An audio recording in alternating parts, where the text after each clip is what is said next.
2026 మార్చి 3 మంగళవారం రోజున మనకు చంద్రగ్రహణం అనేది ఏర్పడుతుంది. ఈ చంద్రగ్రహణం అనేది ఈ 5 రాసుల వారికి విపరీతమైనటువంటి అదృష్టాన్ని తీసుకొస్తుంది అని చెప్పేసి మనకు జ్యోతిష్యులు ఘంటాపథంగా చెప్తున్నారు.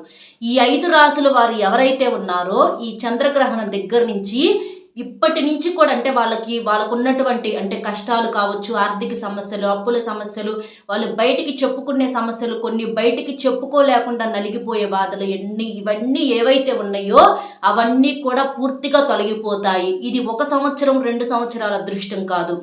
ఏకంగా 70 ఏళ్ల పాటు ఈ అదృష్టం అనేది మీకు ఈ చంద్రగ్రహణం దగ్గర నుంచి 5 రాసుల వారికి నిలబడిపోతుందని చెప్పేసి మనకు జ్యోతిష్యులు చెప్తున్నారు. నిజంగా ఆ 5 రాసుల వారు అసలంటే మా రాశి వాళ్ళకి ఇంత అదృష్టము అంటే ఇన్నాళ్ళు మేము పడ్డ కష్టాలకు బాధలకు ఆ దైవం యొక్క అనుగ్రహం మాకు కలిగిందా, ఆ దైవం మమ్మల్ని అనుగ్రహించాడా, ఆ చంద్ర భగవానుడు మా యొక్క సమస్యలను తీర్చడానికి ఈ గ్రహణం అనేది మాకింత బాగా తోడ్పడుతుందా అంటే ఒక్కొక్కసారి ఏంటంటే మనకు మంచే కాకుండా చెడు కూడా కొన్ని సందర్భాలలో మంచి చేస్తుందన్నమాట.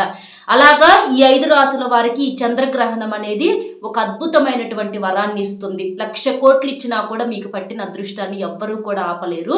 అంత బాగా కలిసి వస్తుంది. ఏకంగా 70 ఏళ్ల పాటు ఈ రాజయోగం అనేది మీకు ఉంటుందన్నమాట. అసలు ఈ 5 రాసుల వారు ఎవరు ఏంటనేది మీరు పూర్తిగా చివరి వరకు ఉంటే చక్కగా అర్థమవుతుంది. అలాగే ఇంకొంతమంది మిత్రులకు చేరటం కోసం వీడియోకి ఒక లైక్ ఇచ్చి సపోర్ట్ చేయండి. మనకు ఈ 2026 మార్చి 3వ తారీఖున ఈ చంద్రగ్రహణం ఏర్పడుతుంది. ఇదే రోజున పౌర్ణమి అలాగే హోలీ పండుగను కూడా ఈ రోజు జరుపుకుంటూ ఉంటారన్నమాట.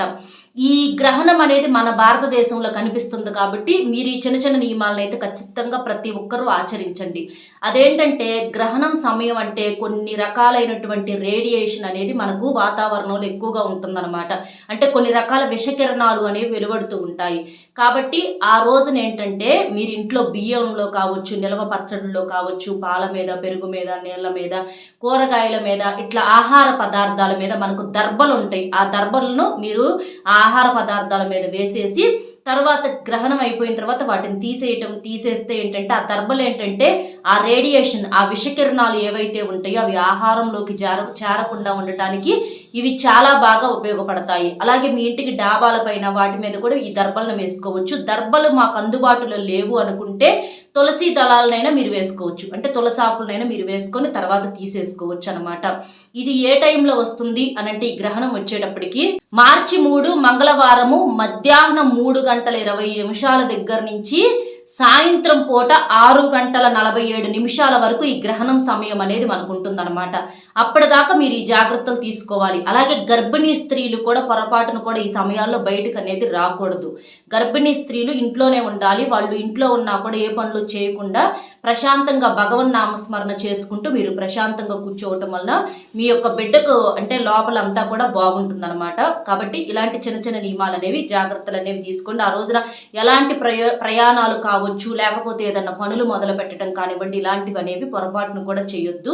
ఆ రోజున జాగ్రత్తగా ఉండటము, సాధ్యమైనంత వరకు ఇంట్లో ఉండటము ఇలాంటివి చేయండి. పూజ అనేది చేయకూడదు. గ్రహణం పూర్తయిన తర్వాత ఇల్లంతా కూడా శుభ్రంగా తుడుచుకొని తర్వాత పూజ గదిని కూడా శుభ్రం చేసుకొని తర్వాత మీరు పూజా కార్యక్రమాలు చేసుకోవాలి. ఎందుకంటే ఆ గ్రహణం సమయంలో మనకు దేవాలయాలు కూడా మూసివేస్తారు, తర్వాతే తీస్తారనమాట. కాబట్టి గ్రహణం అనేది పట్టు విడుపు స్నానాలు కూడా ప్రతి ఒక్కరూ చేయాలి. ఇలాంటి నియమాలు అనేవి ఆచరించాలి. ఇక తర్వాత మనకు ఈ గ్రహణం ఏంటంటే పాల్గొన పూర్ణిమ అంటే హోలీ పూర్ణిమ నాడు సింహరాశి పుబ్బా నక్షత్రంలో సంభవిస్తుందన్నమాట. ఇది మనకు ప్రపంచవ్యాప్తంగా ఉంటుంది. ఈ 2026 మార్చి 3న సంభవించే ఈ చంద్రగ్రహణం అనేది ఒక విలక్షణమైనటువంటి గ్రహణం అన్నమాట. కాబట్టి ఈ 5 రాసుల వారు ఎవరైతే ఉంటారో వీళ్ళకి ఇది ఒక అద్భుతమైనటువంటి వరాన్ని ఇస్తుందని చెప్పుకోవచ్చు. ఇది ఏకంగా 70 సంవత్సరాల పాటు అలాగే గ్రహ బలం ఇవి తోడైతే మనిషి ఎంత ఎత్తుకు ఎదుగుతాడనేది ఈ గ్రహణం అనేది మీకు సాక్ష్యంగా కనిపిస్తుందన్నమాట. అయితే మనకు ఈ రోజున పౌర్ణమి అలాగే చంద్రగ్రహణము హోలీ పండుగ కూడా ఈ రోజే వచ్చింది. కాబట్టి ఈ రోజు మీరు హోలీ జరుపుకోవాలి అని అనుకుంటే ఎవరైనా సరే ఉదయం 11 గంటల లోపే మీరు హోలీ ఆటలు ఏదన్నా ఉంటే ఆ లోపే ముగించుకోండి. 11 దాటిన తర్వాత మాత్రం హోలీ పండుగ రంగులు అవి పూసుకోవటం ఇలాంటివి చేయకుండా ఉంటేనే మంచిదన్నమాట. ఇక ఈ అదృష్ట రాశులు వచ్చేటప్పటికి గ్రహణం దగ్గర నుంచి 70 ఏళ్ల పాటు అదృష్టాన్ని సొంతం చేసుకున్న రాశుల్లో మొట్టమొదటి రాశి తులారాశి అనమాట. తులారాశి వారిది రాశి చక్రంలో 7వ రాశి. వీరి రాశికి అధిపతి శుక్రుడు. తులారాశి వారిని మనం చూసినట్లయితే వీరు జన్మ తరహానే వీరు చాలా చాలా అదృష్టవంతులు, చాలా కలుసుబాటు మనుషులు, అలాగే వ్యక్తిగతంగా కూడా చాలా బోలా మనుషులు, కల్లా కపటం లేనటువంటి మనుషులు. అయితే కొన్ని సంవత్సరాల నుంచి మాత్రం చాలా రకాలుగా మానసికంగా ఎంతగానో ఇబ్బంది పడుతున్నారు. అంటే ఆర్థిక పరంగా కావచ్చు, వీరు ఉద్యోగాలు చేసే కాడ కావచ్చు, వ్యాపార సమస్యల్లో కావచ్చు, ఇలా ఏంటంటే కొంత మానసిక ఒత్తిడి అనేది ఈ తులారాశి వారి మీద ఎక్కువగా ఉంటుంది. అలాగే కుటుంబ పరంగా వీరికి వాతావరణం అనుకూలంగా ఉంటున్నప్పటికీ కూడా ఏదో కొంచెం చిన్న చిన్న మానసిక స్పర్ధలు ఇలాంటివి అనేవి కొంచెం జరుగుతూ ఉంటున్నాయి అన్నమాట. కాబట్టి ఇలాంటివి ఏవైతే ఉన్నాయో ఇవన్నీ కూడా ఇప్పటి నుంచి మీకు తొలగిపోయి మీకు బాగా కలిసి వస్తుంది. తులారాశి వారికి గ్రహణం దగ్గర నుంచి 70 సంవత్సరాల పాటు మీరు చేసే ఉద్యోగ వ్యాపారాల్లో కావచ్చు, పిల్లలకైతే విద్యల్లో కావచ్చు, లేదా విదేశీ ప్రయాణాలకు కావచ్చు, అలాగే ఆర్థిక సమస్యలు, అప్పుల సమస్యలు ఉంటే వాటన్నింటి నుంచి బయటపడటం కావచ్చు, ఇట్లా మీకంతా కూడా అనుకూలంగా ఉంటుంది. పట్టిందల్లా బంగారంగా మారుతుంది. ఎందుకంటే గ్రహాలన్నీ కూడా ఇప్పుడు మీకు అనుకూలంగా ఉన్నాయి.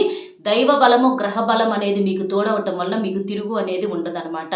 మీరేంటంటే చక్కగా లక్ష్మీదేవి యొక్క ఆరాధన అనేది చేసుకుంటే మీకు బాగా కలిసి వస్తుంది. ఈ గ్రహణంలో ఇందాక మనం చెప్పిన చిన్న చిన్న నియమాలు కూడా మీరు ఆచరించండి. ఇలాంటివి చేస్తే ఇక మీకు తిరుగు అనేది ఉండదు.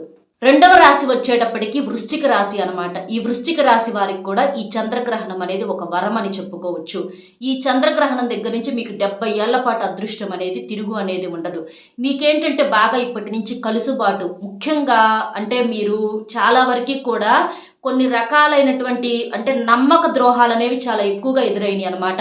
అంటే మన అని చెప్పేసేసి కొంచెం స్నేహితుల పరంగా కావచ్చు, కొంత బాగా మనకు క్లోజ్ అనుకున్న వాళ్ళ దగ్గర కూడా మీకేంటంటే చాలా రకాలుగా నమ్మక ద్రోహాలు అనేవి జరిగినాయి. దానివల్ల మీరు ఆర్థిక సమస్యలు చాలా ఫేస్ చేశారు, అప్పులు బాధలు, ఇలాంటి కొన్ని నిందలు కూడా మీరు ఏ తప్పులు చేయకుండా మీకు పడ్డాయి అనమాట. అలాంటి వాటితో మీరు చాలా ఇబ్బంది పడ్డారు. కొంచెం ప్రేమికులకు కూడా కాస్త ఇబ్బందులు ఇలాంటివి, అంటే ప్రేమించిన వారు పట్టించుకోకపోవటం, ఇలాంటి సమస్యలు కూడా మీకు ఎదురైనాయి అనమాట. అలాంటివన్నీ పూర్తిగా తొలగిపోయి ఇప్పటి నుంచి మీకు ధనపరంగా, మీకు మానసిక పరంగా, ఆరోగ్యపరంగా ఇప్పటి నుంచి మీకు అంతా అనుకూలంగా ఉంటుంది. పట్టిందల్లా బంగారంగా మారుతుంది. ఈ అదృష్టం అనేది మీకు 70 సంవత్సరాల పాటు సొంతమవుతుందని మనకు జ్యోతిషులు చెప్తున్నారు. కాబట్టి వృశ్చిక రాశి వారు కూడా మీరు సంతోషంగా ఉండండి. మీ జాతకంలో ఉన్నటువంటి కుజదోషాలన్నీ కూడా తొలగిపోయి గ్రహాలు మీకు అనుకూలంగా ఉండి గురు బలం కావచ్చు, అలాగే శని బలం, ఇలాంటివన్నీ కూడా మీకు పెరిగి మీకు బాగుంటుందన్నమాట. మీ మంచి మనస్సే మిమ్మల్ని కాపాడుతూ ఉంటుంది. మీకు బాగుంటుంది. ఇప్పటి నుంచి అంటే తిరుగులేని రాజయోగం అనేది మీ సొంతం అవుతుంది. దైవాన్ని మీరు పొరపాటున ఎప్పుడూ కూడా వెనక అనేది ఎప్పుడూ కూడా వెయ్యొద్దు. దైవం విషయంలో కూడా ఇంకాస్త శ్రద్ధ, భక్తితో మీరు దైవాన్ని నమ్ముకొని పూజించండి. ఇక 3వ రాశి వచ్చేటప్పటికి మిథున రాశి అనమాట. ఈ మిథున రాశి వారికి అధిపతి బుధుడు. ఈ మిథున రాశి వారికి ఏంటంటే ఇప్పటి నుంచి ఈ చంద్రగ్రహణం దగ్గర నుంచి 70 ఏళ్ల పాటు బాగుంటుందన్నమాట. ముఖ్యంగా తోబుట్టువులు ఎవరైతే ఉంటారో వాళ్ళ యొక్క సపోర్ట్ అనేది ఇప్పటి నుంచి బాగుంటుంది. తోబుట్టువుల ద్వారా వీరికి బాగా కలిసి వస్తుందన్నమాట. ఎందుకంటే ఈ మిథున రాశి వారు కూడా చాలా మంచి మనస్తత్వం కలిగిన వాళ్ళండి, బోలా మనుషులు అన్నమాట. అంటే వీరి రాశికి అధిపతి బుధుడు ఎంత అమాయకుడంటే ఎవరైనా కాస్త ప్రేమగా మాట్లాడితే పొంగిపోయేటటువంటి తత్వం బుధగ్రహానిది. కాబట్టి మీకు ఇప్పటి నుంచి అంటే మీ యొక్క మంచి మనస్తత్వానికి కావచ్చు, మీ యొక్క బోలా మనస్తత్వానికి కావచ్చు, ఎప్పుడూ కూడా కలలో కూడా ఎవ్వరికి కీడు చేయని ఆలోచన విధానానికి ఇప్పటి నుంచి మీకు అంతా బాగుంటుంది. మీరేంటంటే ఏదైనా బుధవారం రోజున పచ్చ పెసలను ఎవరికైనా దానంగా చేయండి, లేకపోతే గోవుకు ఆహారంగా తినిపించండి. ఇలాగే కాస్త చిన్న చిన్న అంటే గోవుకు ఆహారంగా అరటి పండ్లు కానివ్వండి, పచ్చ పెసలు ఎవరికన్నా దానంగా ఇవ్వటం కానివ్వండి, లేదా పచ్చటి రంగు వస్త్రాలను ఎవరికన్నా దానంగా ఇవ్వటం కానివ్వండి, ఇలాంటివి చేయటం వలన మీకు బాగా కలిసి వస్తుంది. ఇప్పటి నుంచి మాత్రం మీకు తిరుగులేని అదృష్టం మీ సొంతం. 4వ రాశి వచ్చేటప్పటికి మేనరాశి. ఈ మేనరాశి వారికి కూడా ఈ చంద్రగ్రహణం అనేది ఒక వరం అని చెప్పుకోవచ్చు అనమాట. ఇప్పటి నుంచి మీకు మనశ్శాంతి అనేది ఉంటుంది, ఆరోగ్యం కుదుటపడుతుంది. ఈ మేనరాశి వారికి ఏంటంటే కొంచెం మానసికంగా నమ్మక ద్రోహం అనేది కొంచెం ఎక్కువగా తగులుతూ ఉంటుందన్నమాట. అంటే వీరు ఎవరినైనా సరే మితిమించి ప్రేమించటము, మితిమించి నమ్మటము, మితిమించి వాళ్ళకి అన్నీ కూడా అంటే మన అని చెప్పేసేసి ప్రతిదీ కూడా అతిగా చేసుకొని వీళ్ళేంటంటే చాలా రకాలుగా మానసికంగా ఇబ్బందులకు గురవుతూ ఉంటున్నారన్నమాట. కాకపోతే మీరు అనుకున్నంతగా ఎక్కడా కూడా ఏది కూడా ఉండదండి. ఒక్కొక్కసారి ఏంటంటే మన కళ్ళే మనల్ని మోసం చేస్తూ ఉంటాయి, మన చెవులు కూడా మనల్ని మోసం చేస్తూ ఉంటాయి అన్నమాట. కాబట్టి కాబట్టి ఎప్పుడైనా సరే ఏది మంచి ఏది చెడు ఇలాంటివి కూడా నిదానం మీద అన్నీ కూడా బయటికి వస్తూ ఉంటాయి. అలాగే జనాల మాటలు కూడా ఎవరి మాటలు ఎంతవరకు నమ్మాలో అంతవరకే నమ్మండి. మీలో ఉన్న బలహీనత ఏంటంటే ప్రతి విషయాన్ని కూడా బయటికి చెప్పేసుకుంటూ ఉంటారు. అలా బయటికి అన్నీ కూడా చెప్పుకోవటం వలన వచ్చే లాభం ఏముండదు. దానివల్ల మీరు చాలా ఇబ్బందులు పడుతూ ఉంటారు. కాబట్టి ఇలాంటి చిన్న చిన్న పొరపాట్లను మీరు సరి చేసుకుంటే ఈ గ్రహణం దగ్గర నుంచి మీకు తిరుగు అనేది ఉండదు. అలాగే మీరు దైవానికి పూజలు కూడా కాస్త ఇంకా ఎక్కువగా చేస్తూ ఉండండి. మీ రాశికి అధిపతి గురుడు కాబట్టి మీరు గురువారం రోజున అంటే ఎక్కువగా పసుపు రంగు బట్టలు వేసుకోవటం, స్నానం చేసే నీటిలో చిటికెడు పసుపు వేసుకొని చేసుకోవటము, ఆడవారైతే చక్కగా పూజ చేసేటప్పుడు కాళ్ళకు పసుపు రాసుకోవటము, నుదుటిని కుంకుమ బొట్టు పెట్టుకోవటము, అలాగే గుడికి ఏదైనా దేవాలయానికి వెళ్ళినప్పుడు గుళ్ళో అంటే పులిహార కావచ్చు లేదా శనగలు కావచ్చు ఇలాంటివి దానం చేయటం వల్ల మీకు ఇంకా బ్రహ్మాండంగా ఉంటుంది. ఈ పరిహారాలు కూడా మీకు బాగా కలుసుబాటునిస్తాయి. ఇక 5వ రాశి వచ్చేటప్పటికి ధనుస్సు రాశి. ఈ ధనుస్సు రాశి వారిని కూడా మనం చూసినట్లయితే వీళ్ళు చాలా చాలా తెలివైనటువంటి వారండి. ఏదైనా సరే లక్ష్యం మీద వీరి దృష్టి అనేది ఉంటుందన్నమాట. వీరు ఏదైనా ఒక పని అనుకుంటే ఆ పని పూర్తయ్యే వరకు నిద్రపోరు. పట్టుదల కలిగినటువంటి వ్యక్తులు జీవితంని ఒక ఛాలెంజింగ్గా తీసుకొని మేమంటే ఒక ప్రత్యేకమైనటువంటి స్థానం అనేది చూపించాలి అని చెప్పేసి తపన కలిగినటువంటి వ్యక్తులు అనమాట. కాబట్టి ఆ దైవం యొక్క అనుగ్రహం అనేది కూడా వీరి మీద పడి ఏకంగా 70 సంవత్సరాల పాటు మీరు పట్టిందల్లా బంగారంగా మారుతుంది.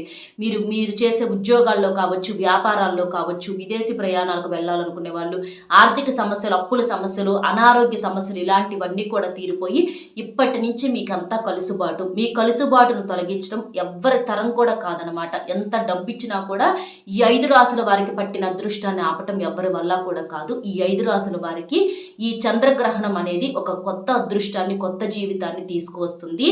ఇది మీరు అంటే ఇది చాలా మందికి కూడా ఎంతమందో కూడా వాళ్ళ యొక్క జాతకం యొక్క సమాచారాన్ని సేకరించిన తర్వాత చెప్పడం అనేది జరిగిందండి. నిజంగా ఈ 5 రాసుల వారైతే మాత్రం జాక్పాట్ కొట్టేసినట్లే. ఇక మీకు తిరుగు అనేది ఉండదన్నమాట. కాబట్టి సంతోషంగా ఈ 5 రాసుల వారు ఇప్పటి నుంచి మీరు మనసును కూడా ప్రశాంతంగా ఉంచుకొని దైవాన్ని నమ్మి ఏది కూడా ఎక్కువగా ఒత్తిడి అనేది తీసుకోమాకండి. దైవాన్ని నమ్ముకోండి, అంతా మంచి జరుగుతుంది. మీరు చేసే పనుల్లో ఉన్నటువంటి అడ్డంకులన్నీ పూర్తిగా తొలగిపోయి విజయం అనేది మీ సొంతం అవుతుంది. మీరు ఆర్థికంగా కూడా మంచిగా ఎదుగుతారనమాట. ఎప్పుడు చూడని ధనాన్ని కూడా మీరు చూసి మీ యొక్క ఆస్తులు కూడా స్థిరాస్తులు రెట్టింపు అయ్యే అవకాశం అనేది ఉంటుందన్నమాట. పిల్లల వల్ల కూడా సంతోషంగా ఉంటారు. ఇది ఈ 5 రాసుల వారికి. అర్థమైంది కదండి ఈ చంద్రగ్రహణం ఏ రాసుల వారికి అదృష్టాన్ని తెచ్చిపెడుతుంది ఏంటి అనేది. మన వీడియో నచ్చితే తప్పకుండా వీడియోకి ఒక లైక్ ఇచ్చి సపోర్ట్ చేయండి. మీరు లైక్ చేయటం వలన వీడియో మరికొంతమంది మిత్రులకు రీచ్ అయ్యి వాళ్ళు తెలుసుకునే అవకాశం అనేది ఉంటుంది. లైక్ చేసినప్పుడు కామెంట్స్ దగ్గర హైప్ వస్తుంది. అక్కడ మీ యొక్క పాయింట్స్ అనేవి యాడ్ చేయొచ్చు. మీకు తెలిసిన ఫ్రెండ్స్ ఎవరన్నా ఉంటే వారికి కూడా షేర్ చేస్తే హెల్ప్ అవుతుంది. అలాగే కామెంట్ బాక్స్లో వచ్చేటప్పటికి ఓం నమః శివాయ అనే కామెంట్ చేయటం వల్ల మీకు అంతా కూడా మంచి జరుగుతుంది. మరో మంచి టాపిక్తో మళ్ళీ కలుద్దాం. Bye friends.